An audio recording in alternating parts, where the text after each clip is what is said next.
Bahkan kami mau mendengarkan suara-Mu, firman-Mu disampaikan hari ini.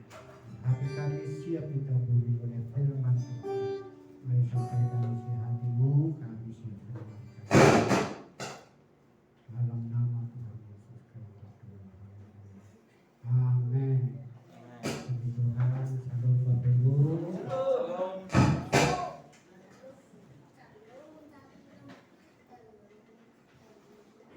Baik, saya percaya bahwa hari ini adalah hari yang baik bagi kita, dan bahkan sepanjang minggu ini adalah minggu yang baik bagi kita semua. Amin. Puji Tuhan, saudara-saudara dikasih Tuhan, mari kita kembali belajar akan firman Tuhan, karena kita tahu firman-Nya adalah nafas bagi kita. Dan kita membuka kitab kita 1 Korintus pasalnya yang ke-15. 1 Korintus pasalnya yang ke-15 ayat 22. 1 Korintus pasal 15 ayat 22. Sudah? Mari kita baca bersama-sama. Karena sama seperti semua orang mati dalam persekutuan dengan Adam, demikian pula semua orang akan dihidupkan kembali dalam persekutuan dengan Kristus. Dan kita coba kembali satu lagi, 1 Korintus pasal 1 ayatnya yang ke-30. 1 Korintus pasal 1 ayat 30. Mari kita baca 2-3 ya. Tetapi oleh Dia kamu berada dalam Yesus, yang oleh Allah telah menjadi hikmat bagi kita. Ia membenarkan dan menguduskan dan menebus kita. Baik, saudara-saudara yang dikasihi Tuhan, saudara-saudara orang-orang kudusnya Tuhan, saudara-saudara orang benarnya Tuhan. Amen. Ya, dan kita semua adalah orang-orang kudus. Kita adalah orang-orang benar. Karena dikatakan Ia membenarkan dan menguduskan dan menebus kita. Bapak Ibu saudara yang dikasihi Tuhan, kalaupun menjadi satu-satunya orang yang terus-menerus menyampaikan firman seperti ini tidak menjadi masalah, ya. Karena memang harus dinyatakan bahwa orang yang telah percaya, orang yang lahir baru, jelas tidak sama dengan orang dunia ini, ya. Jadi kalau orang-orang percaya, orang-orang Kristen sejati, bahwa Kristus adalah segala-galanya. Amin. Kristus adalah segala-galanya. Yesus adalah sentral. Yesus adalah pusat kehidupan kita. Jadi bukan pengajaran-pengajaran pusat kehidupan orang Kristen. Bukan penekanan tentang moral, karena moral, budi pekerti itu diajarkan di sekolah-sekolah, ya. Jadi karena itu gereja jangan sama fungsinya seperti sekolah-sekolah dan lembaga-lembaga lainnya. Dan itu nyata dari apa yang telah kita bacakan tadi barusan, bahwa dikatakan bahwa seperti 1 Korintus pasalnya yang ke-15 itu tadi, jelas dikatakan apa? Ayat 22, karena sama seperti semua orang mati dalam persekutuan dengan Adam, demikian pula semua orang akan dihidupkan kembali dalam persekutuan dengan Kristus. Jadi hal ini dan pemahaman ini dan keyakinan ini bahwa sesungguhnya membuat kita tidak sama dengan manusia lainnya. Ya, boleh orang-orang beragama, boleh orang-orang memiliki kepercayaan. Namun dari ayat ini jelas dikatakan bahwa kita telah dipersekutukan dalam Kristus Yesus. Itu makanya saya katakan tadi bahwa Yesus adalah segala-galanya bagi orang percaya. Amin. Firman Tuhan berkata, di mana Yesus mengatakan, "Aku adalah jalan dan kebenaran dan hidup." Ya. Jadi maksudnya Yesus itu bukan dimaksudkan berjalan, melainkan Yesus adalah jalan. Dan Yesus itu bukanlah dikatakan hidup. Yesus hidup, bukan. Tapi maksudnya di situ Yesus adalah hidup, ya. Jadi hidup itu. Makanya firman Tuhan juga berkata, Kristus adalah hidup dan mati adalah keuntungan, ya. Jadi benar-benar kita hidup. Yesus adalah hidup, gitu ya. Jadi oleh karena itu saudara dikasih Tuhan, orang yang telah di dalam Yesus Kristus haruslah berbeda, ya, harus berbeda. Jadi penekanannya selalu dalam hal ini bahwa kita dipersekutukan, ya, karena sama seperti semua orang mati dalam persekutuan dengan Adam, ya. Jadi orang mati dalam persekutuan. Persekutuan berarti menyatu, berbaur, ya, kayak adonan. Adonan itu menyatu, bersekutu. Jadi orang-orang sebelumnya itu mati dalam persekutuan dengan Adam. Tapi dikatakan demikian juga, demikian pula semua orang akan dihidupkan kembali dalam persekutuan dengan Kristus. Dan hanya orang-orang percaya, orang-orang yang telah lahir baru, dan kalau saya katakan hanya orang-orang Kristen yang ada dalam posisi seperti ini, yaitu dipersekutukan dalam Kristus Yesus. Jadi orang yang lain itu jelas tidak dalam persekutuan dengan Kristus. Dan oleh karena itu saudara dikasih Tuhan, makanya saya selalu menekankan kepada kita akan kesadaran ini, ya. Kesadaran inilah yang seharusnya membuat kita nyata dalam kehidupan sehari-hari, ya.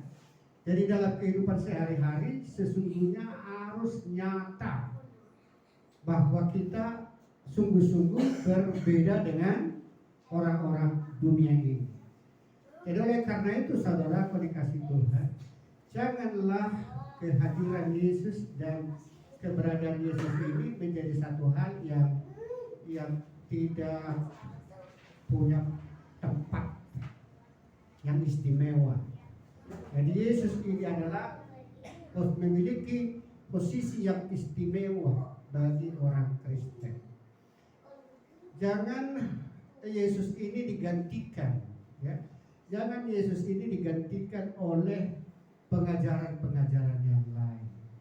Saya tidak mengatakan bahwa perbuatan baik, saya tidak mengatakan bahwa aksi-aksi sosial yang kita lakukan itu tidak baik. Tapi jangan aksi-aksi sosial itu menggantikan posisi Yesus. Amin. Jadi harus Yesus inilah yang terus menerus disampaikan, terus menerus diajarkan, bahwa orang-orang percaya ada di dalam persekutuan dengan Yesus, ya. Kita bersekutu dengan Yesus. tentu persekutuan ini bukanlah hanya berupa slogan. Persekutuan ini bukanlah hanya berupa konsep-konsep begitu. Tapi benar-benar persekutuan dengan Kristus itu harus sungguh-sungguh nyata juga di dalam kehidupan orang-orang percaya, dalam kehidupan sehari-hari. Amin. Amin. Dan bagaimana hal itu terjadi, terrealisasi dalam kehidupan sehari-hari, itu harus diawali dengan kesadaran kita bahwa kita tidak ragu, bahwa kita tidak bimbang, bahwa Yesus itu telah dipersekutukan dengan kita. Maka dikatakan Yesus di dalam kita dan kita di dalam Yesus, ya. Jadi kalau logikanya itu jelas, saudara akan dikasih Tuhan akan tidak bisa dipakai logika. Kalau kita, ada juga orang yang mengatakan kalau Yesus Allah itu datang ke bumi, berarti bumi lebih besar dong daripada Tuhan, kan begitu kan? Kan begitu. Padahal firman Tuhan juga berkata bahwa bumi ini pijakan kakinya saja tidak cukup. Betapa besarnya. Tapi kalau dikatakan Allah turun ke bumi ini, berarti bumi lebih besar dari Allah itu. Nah, sekarang pertanyaannya, Yesus ada dalam kita, berarti siapa lebih besar jadinya?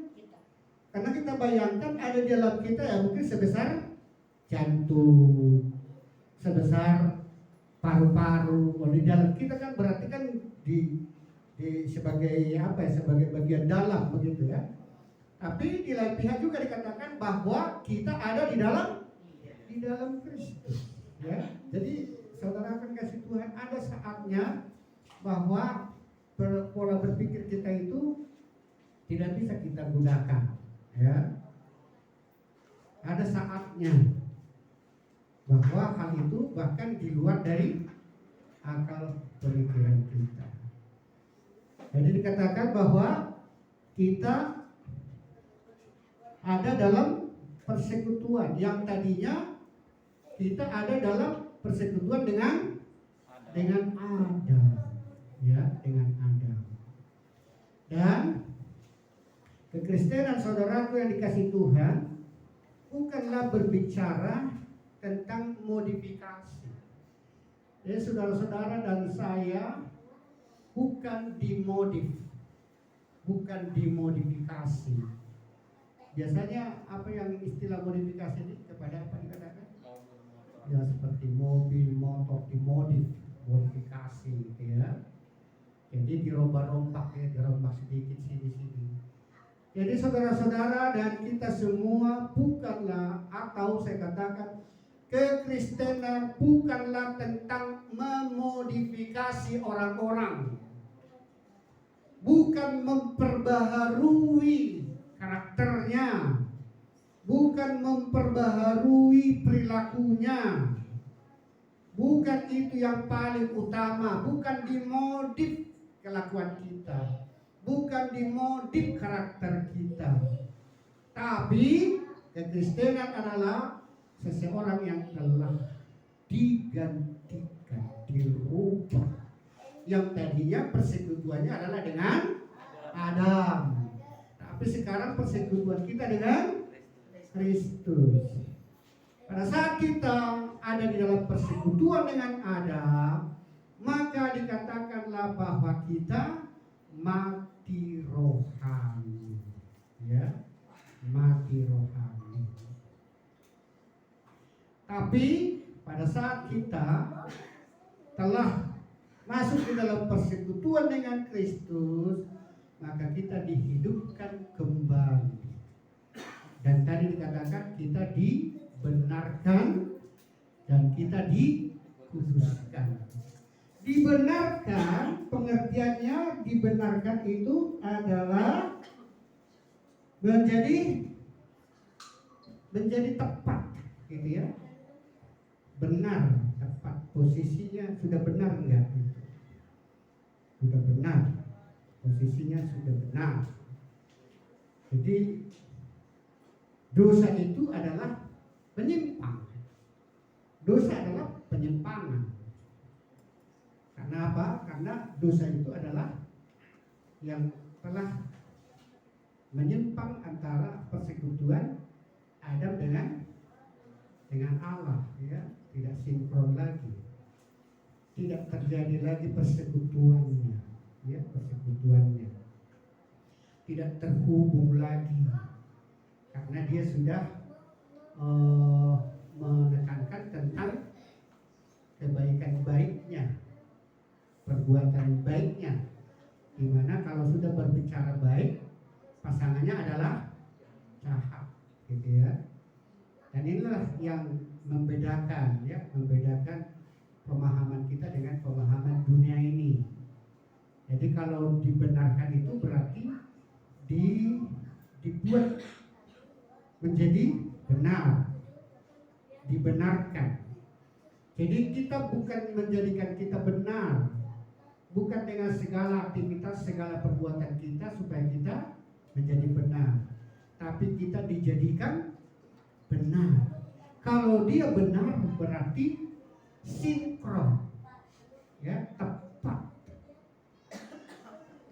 connect, gitu ya, connect. Kalau seperti apa ini ya, jaringan-jaringan ke internet ini connect. Kalau dia connect berarti dia aktif. Tapi kalau dia tidak connect, ya mati, gitu ya. Nah, sekarang selama ini orang yang ada dalam persekutuan dengan Adam adalah orang yang tidak connect dengan Allah. Itu dikatakan dia adalah manusia yang mati rohani. Dan dengan segala apapun yang dilakukannya diutak-utik, gitu ya.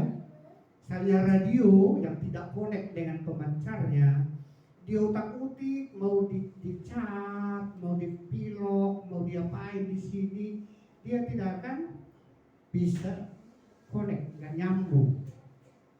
Jadi seperti apa yang dilakukan oleh agama-agama selama ini, di mana mereka adalah orang-orang yang telah mati rohani. Bagaimana supaya mereka menjadi hidup? Mereka tidak akan bisa melalui apa yang dikerjakannya, apa yang dilakukannya. Oleh karena itu, saudara dikasih Tuhan, saya mau terus mengatakan, janganlah gereja melakukan aktivitas sedemikian. Janganlah khotbah-khotbah yang disampaikan lewat mimbar menekankan tentang memperbaiki diri masing-masing, tetapi haruslah mengganti posisinya, yaitu posisi yang bersekutu dengan tadinya bersekutu dengan Adam. Sekarang kita bersekutu dengan Kristus. Dan di mana tadi dikatakan bahwa hidup adalah Kristus. Jadi hidup orang Kristen adalah Kristus. Sedangkan hidupnya orang-orang yang di luar Kristen adalah kehidupannya masing-masing yang masih tersambung dengan manusia yang lama, yaitu dengan Adam, ya. Oleh karena itu, saudara dikasih Tuhan, mari kita sadari sepenuh-penuhnya. Itu makanya Yesus itu benar-benar memiliki posisi yang strategis bagi orang-orang Kristen. Jangan lebih banyak kita mengajarkan tentang aturan-aturan dan cara-cara yang lain dibandingkan menekankan tentang Yesus Kristus ini. Harus kita lebih banyak berbicara tentang Yesus Kristus. bahwa Yesus Kristus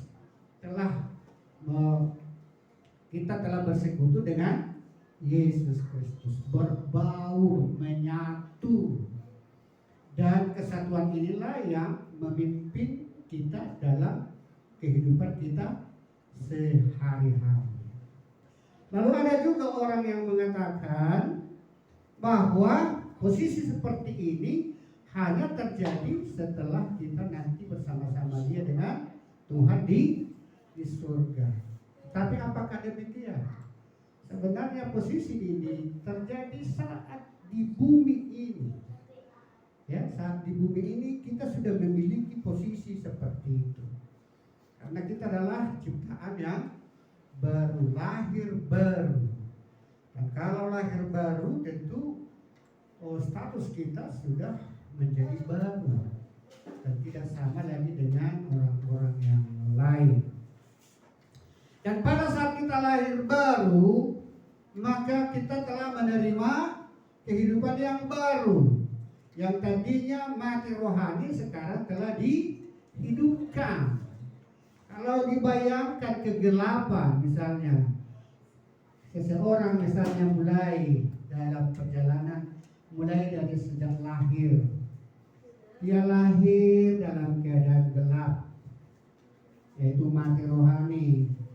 Berapa tahun dia di dalam hidupnya sampai kepada titik dia lahir baru, ya, maka otomatis kita menerima hidup yang baru dan rohani kita juga menjadi hidup kembali.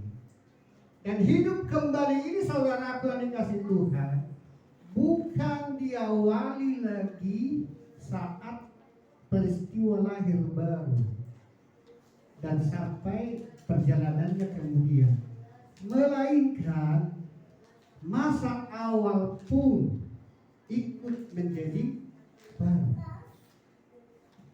Paham?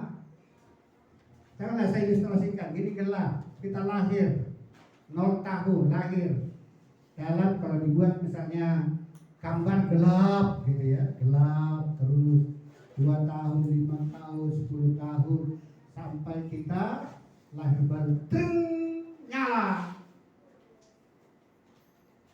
Nyalanya itu tidak hanya di titik ini, sampai terus perjalanan selanjutnya, bukan di situ. Tapi nyala itu dimulai dari awal. Tapi yang lama itu pun menjadi terang, nyala. Apa artinya? Dosa, kebusukan kita yang lalu ikut diangkat. Makanya dikatakan tidak diingat.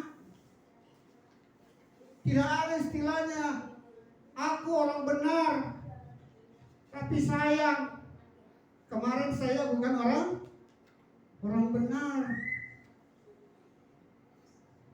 Tapi dalam hal ini, bahwa saat kita telah dibenarkan dan menjadi benar, maka sepanjang dari awal kita ada di bumi sudah menjadi orang benar. Oleh karena itu, jangan ingat itu. Amin. Jangan ingat, sebagaimana Tuhan tidak mengingat-ingatnya lagi. Tidak diperhitungkan lagi. Kita mengalami saat ini, tapi masa-masa yang telah kita lalui pun sudah ikut dituntaskannya. Jadi orang-orang Kristen adalah orang-orang yang telah tuntas di hadapan Tuhan. Ya. Orang-orang Kristen sudah tuntas, mulai dari awal dia dituntaskannya. Itu makanya segala dosa kita setelah diselesaikannya, telah dibayarnya. Dosa yang bagaimana? Termasuk perbuatan dosanya. Bukan hanya statusnya, tapi perbuatan dosanya telah dibayarnya. Baik yang masa lalu, baik yang sekarang, dan barangkali mungkin untuk akan datang. telah dibayar. Jadi kalau misalnya dibuat ilustrasi limit perjalanan, sekarang dari awal kita sudah tahu, kita jalan terus sampai di sini kita tahu. Tapi ke depan kita tidak tahu. Tapi Tuhan tahu. Tuhan tahu kapan finishnya kita? Tahu. Sekiranya diberikan dia garis lurus. Ini tadinya gelap, garisnya terus sampai kita di sini, titik ini, nyala, maka di sana pun nyala garisnya, di sana nyala, walaupun kita belum jalani. Itu makanya katakan semua dosa kita sudah ditanggungnya, yang lalu, yang sekarang, sama yang akan datang. Oleh karena itu, orang-orang yang percaya kepada Yesus Kristus adalah orang-orang yang sudah tuntas persoalannya, sudah sempurna, sudah beres, sudah selesai. Dan saudara yang dikasih Tuhan, berdasarkan kesadaran kita akan perjalanan kita yang sudah dituntaskannya, itulah yang memimpin kita sesungguhnya. Karena kita tidak takut lagi, ya, tidak takut lagi, tidak bimbang lagi untuk menjalaninya. Orang yang tidak tahu perjalanan itu adalah orang-orang yang ragu. Maka coba kalau kita perhatikan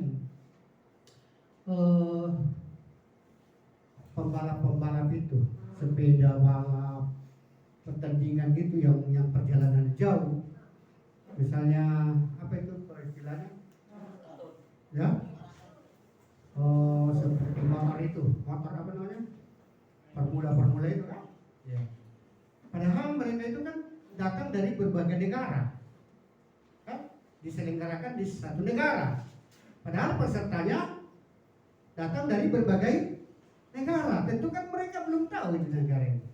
Tapi sebelum hari hanya, mereka pasti mensurvei dulu, dipelajari dulu.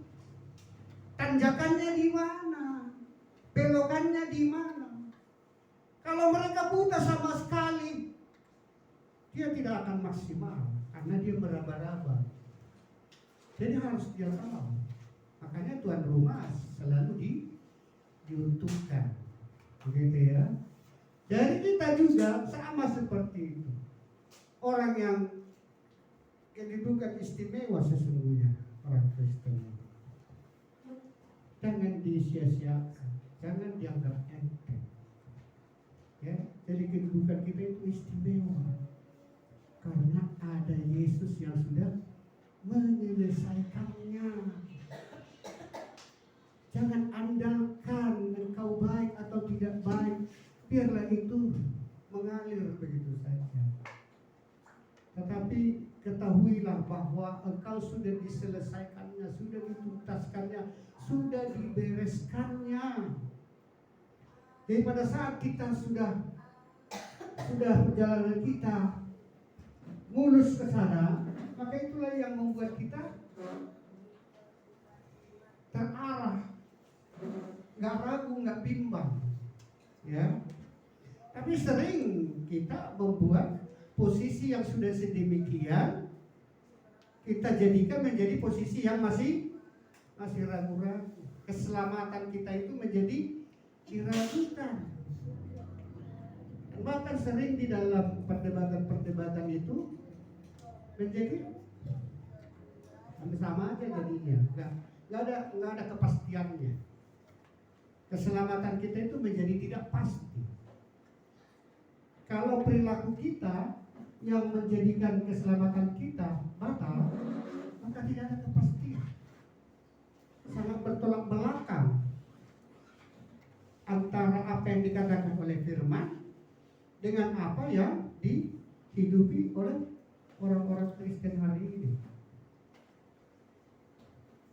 Pasti Tapi bagaimana pasti kalau perilaku-perilaku itu bisa membatalkannya. Ya. Jadi hari ini kita sudah dalam keadaan seperti itu. 2 Petrus pasal 1. 2 Petrus pasalnya yang pertama. Kita baca ayatnya yang keempat. 2 Petrus pasal pertama ayat yang keempat.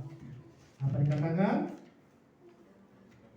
Dengan jalan itu Ia telah menganugerahkan kepada kita janji-janji yang berharga dan yang sangat besar, supaya olehnya kamu boleh mengambil bagian dalam kodrat ilahi dan luput dari hawa nafsu dunia yang merusakkan dunia.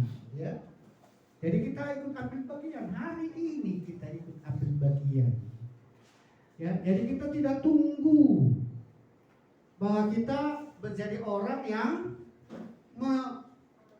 melakoni bagaimana kita telah mengalami persekutuan dengan Kristus. Ya, kita telah bersekutu. Dia sudah ada di dalam kita dan kita di dalam dia. Dan itu sesungguhnya harus sudah dimulai pada saat kita berada di dunia ini. Jadi kita berbeda dengan orang yang lain. Karena kita sudah memiliki perjalanan yang terang. Bahkan dari awal kita. Dari awal kita ada di muka bumi ini sampai kepada kita menyelesaikan di muka bumi ini, perjalanan kita sudah dibuat tuntas, dibuat beres oleh Yesus. Tidak lagi kita membabat ibarat perjalanan kan, menghabiskan waktu, menghabiskan tenaga, energi untuk merintis lagi. Kita sekarang tinggal mengisinya di dalam kehidupan kita sehari-hari. Sebagaimana orang-orang Indonesia hari ini, kita tidak lagi perlu berjuang mengusir penjajah, pakai tombak, pakai bambu runcing. Tapi bagaimana kita mengisi kemerdekaan ini dengan aktivitas kita sehari-hari, pembangunan kita buat, ya, pertanian maju, perekonomian berkembang, pendidikan, bagaimana mempersiapkan anak-anak ini menjadi orang-orang yang cerdas. Jadi kita tidak menghalau lagi, tidak menghalau musuh lagi, tapi kita segala daya upaya kita, waktu kita gunakan untuk mengisi kemerdekaan ini. Ilustrasi ini bisa dibikin seperti bagaimana kehidupan orang-orang Kristen. Jadi jangan kita lagi memoles-moles diri. Jangan lagi kita katakan bagaimana supaya penilaian orang kepada kita. Kita tulus mengerjakan yang apa yang kita kerjakan. Karena perjalanan hidup kita sudah dituntaskan, sudah beres. Ya. Jadi kita berbeda dengan mereka, Bapak Ibu Saudara kita. Jangan Yesus yang telah menyelesaikan persoalan kita itu kita anggap masih kita punya persoalan itu. Dia sudah berkata sudah selesai. Jadi tidak ada lagi orang-orang yang punya masalah dengan Tuhan karena dia sudah connect, sudah benar. Posisi kalau ada benda yang sangat kecil, gitu ya, sangat kecil ujungnya itu disambung dengan ujung yang sangat kecil juga, harus connect gitu. Berbeda kalau besar permukaannya. Kalau besar permukaannya sedikit aja pun bencong sudah langsung tek gitu kan. Tapi kalau kecil sekali, itu harus connect. Gitu. Jadi kebenaran itu sama seperti itu, saudara dikasih Tuhan. Kebenaran adalah posisi kita yang sudah connect, nyambung dengan Tuhan. Artinya kita sudah tergantung sepenuhnya dengan Dia. Tidak lagi dengan segala usaha-usaha kita yang dianggap dapat menyelesaikan persoalannya. Karena itulah yang terjadi pada manusia yang pertama itu, di mana dia berpikir bahwa dia melakukan hal-hal yang baik, tapi ternyata hal-hal yang baik itu selalu disertai dengan hal-hal yang jahat. Jadi bisa dikatakan, saudaraku dikasih Tuhan, kalau kebaikan menjadi dasar dari sebuah agama, maka tanpa disadari mereka bahwa sudah terjadi pembauran kejahatan ada di dalamnya. Amin. Amin. Kita tidak berbicara kebaikan, Bapak Ibu. Kita berbicara kebenaran. Karena kita sudah dibenarkan. Karena kita sudah dipersekutukan dengan Kristus Yesus. Kita telah bersekutu. Oleh karena itu, saudaraku dikasih Tuhan, biarlah setiap saat, setiap hari hal ini menjadi perenungan kita. Aku telah dipersekutukan dengan Dia. Aku sudah connect dengan Dia. Aku sudah memiliki posisi yang benar. Tersambung, terhubung. Aku tidak membutuhkan syarat-syarat yang lain. Tapi kalau saya sudah terkonek, terhubung, maka otomatis saya akan digerakkan olehnya. Amin. Bukankah itu yang dikatakan Paulus? Yaitu ayat yang salah satu ayat terkenal, apa dikatakan? Hidupku bukan lagi hidupku yang sekarang ku hidupi, bukan lagi aku sendiri yang hidup, melainkan Kristus yang hidup di dalam aku. Begitu. Jadi seharusnya orang Kristen harus memiliki paham seperti ini. Jangan ditarik lagi dari luar. Saya butuh ini. Saya butuh pendidikan moral Pancasila. Saya mau membutuhkan pelajaran lebih pekerti. Saya membutuhkan pelajaran tentang tata krama. Kristus yang menggerakkan kita. Bahkan dikatakan kasih itu betapa sempurna ya. Bahkan kasih pun menghilangkan rasa takut.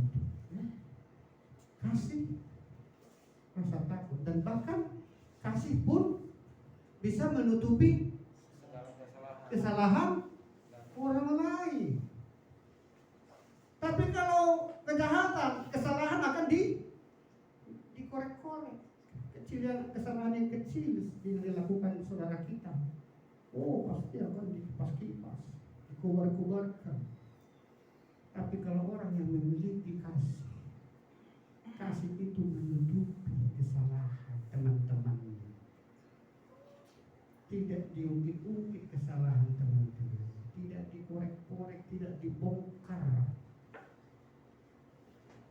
karena dia pahami dia sendiri pun sudah dibereskan sepanjang perjalanan hidupnya, dari awal sampai dia menyelesaikan perjalanan hidupnya di muka bumi ini sudah dibereskan oleh Tuhan. Oleh karena itu, saudara dikasih Tuhan, jangan sia-siakan statusmu sebagai orang percaya. Jangan sia-siakan hal itu. Jangan anggap sepele. Jangan anggap enteng. Bersyukurlah kita. berbahagialah kita bahwa kita sudah dipersekutukan dengan Kristus. Ya. Kita tidak ada lagi bermasalah dalam diri kita ini. Kita adalah orang-orang yang sudah memiliki kehidupan yang baru, di mana rohani kita sudah dihidupkan kembali. Amin. Rohani kita sudah dihidupkan kembali. Nah, sekarang yang harus kita tahu saudara yang kasih Tuhan, bahwa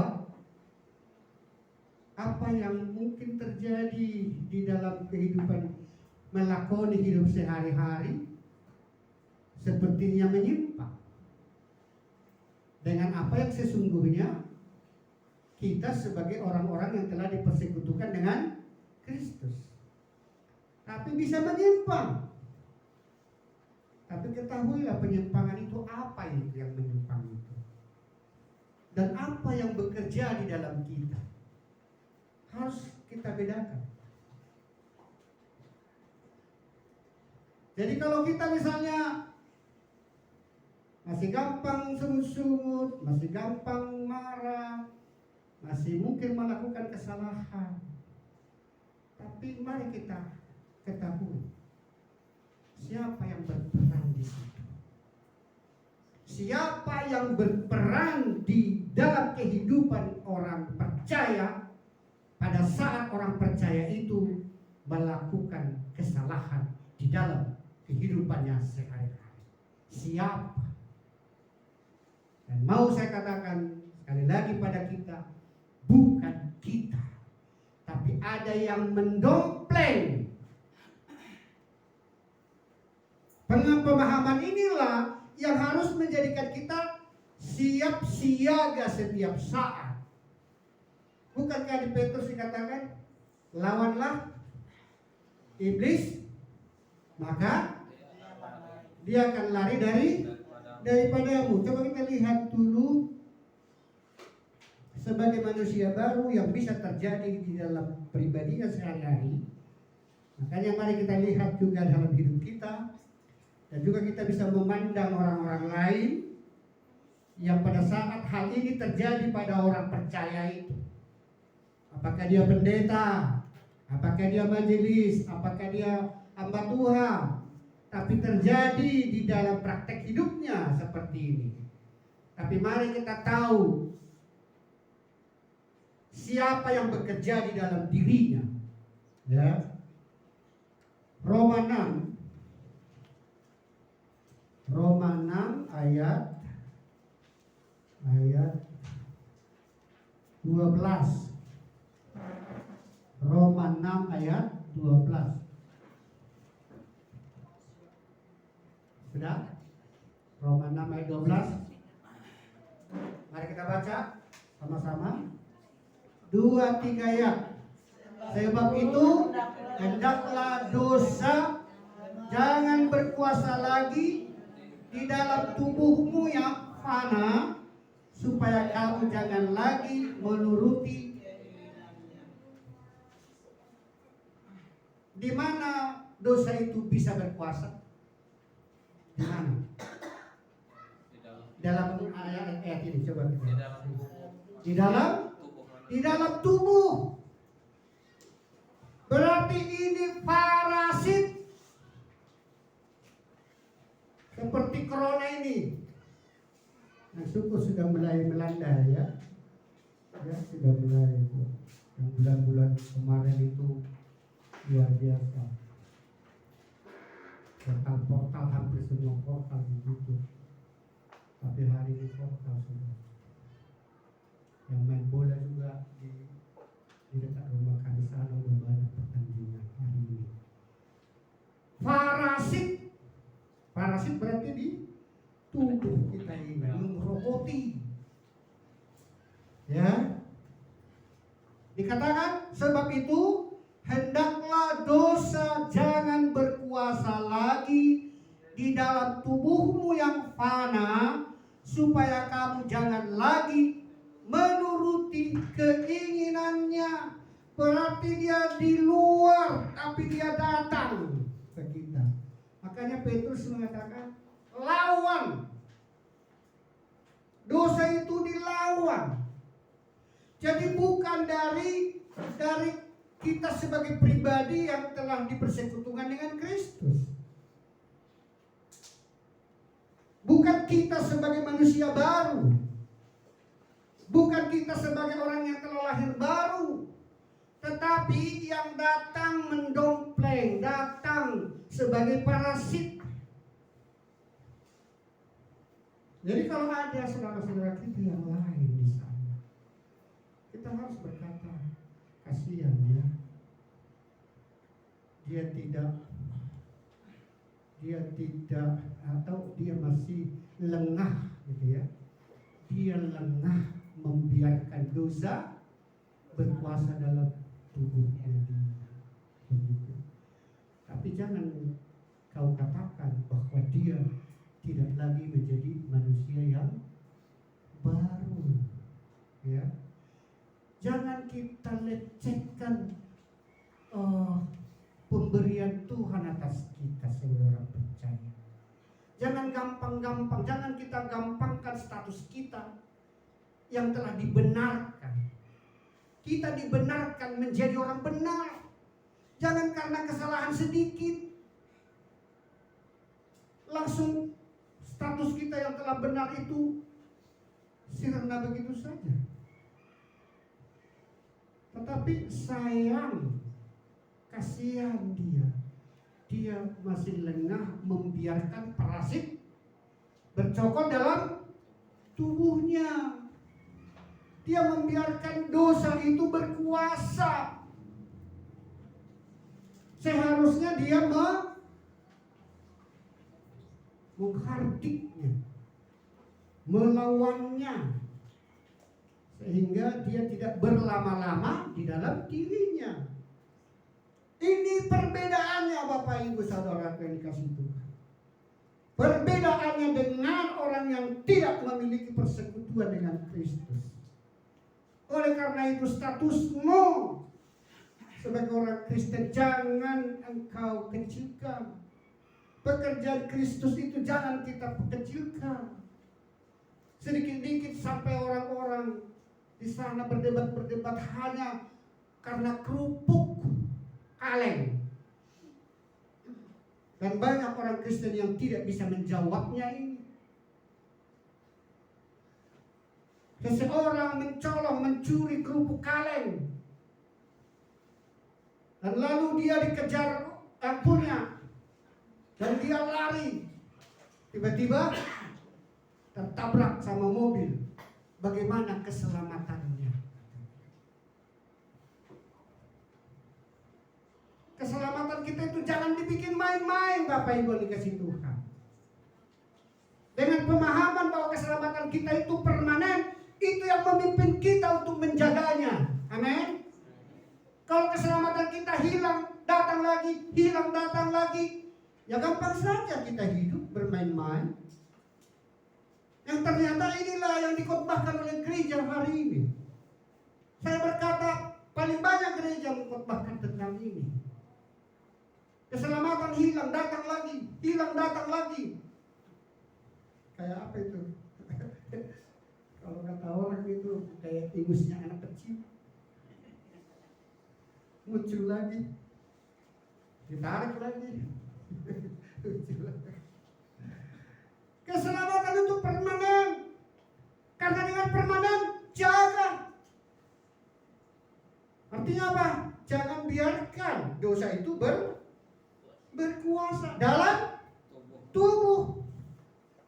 Bukan roh.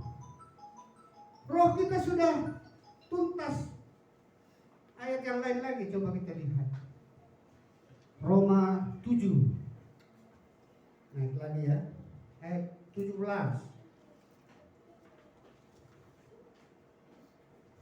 Apa dikatakan? Roma 7 ayat 17, 23. Kalau demikian, bukan aku lagi yang memperbuatnya, tetapi dosa yang ada di dalam. Dosa parasit. Ya, bisa dipahami? Bukan aku, bukan rohku yang telah disempurnakan itu. Ini Paulus yang berkata seperti itu. Tapi dosa yang ada. Oleh karena itu ayat yang pertama tadi, jangan berikan dia berkuasa. Bagaimana caranya dia supaya jangan berkuasa? Kesadaran kita akan status kita sebagai orang benar itu jauh lebih ampuh, sehingga kita mengatakan betapa bodohnya aku kalau aku cemari, betapa bodohnya aku. Saya sudah berkali-kali mengatakan orang yang berpenampilan bersih, semakin dia sadar akan penampilannya bersih, itu yang menggerakkan dia untuk menjaga kebersihannya. Tapi orang yang sadar bahwa dia kotor, jorok, berlumpur, kira-kira apakah dia perlu menjaga lagi? Tidak. Ada nggak orang yang menjaga? Udah belepotan lumpur, misalnya orang tukang itu, tukang yang bikin apa? Jalur listrik itu, ya. Kalau mau duduk dia apa? Langsung aja duduk di tanah itu. Tapi coba datang bosnya dari sana, turun dari mobil, bajunya bersih putih, pakai sepatu. Dia mau duduk bagaimana? Ambil kursi itu dulu ya, lap dulu ya, lap.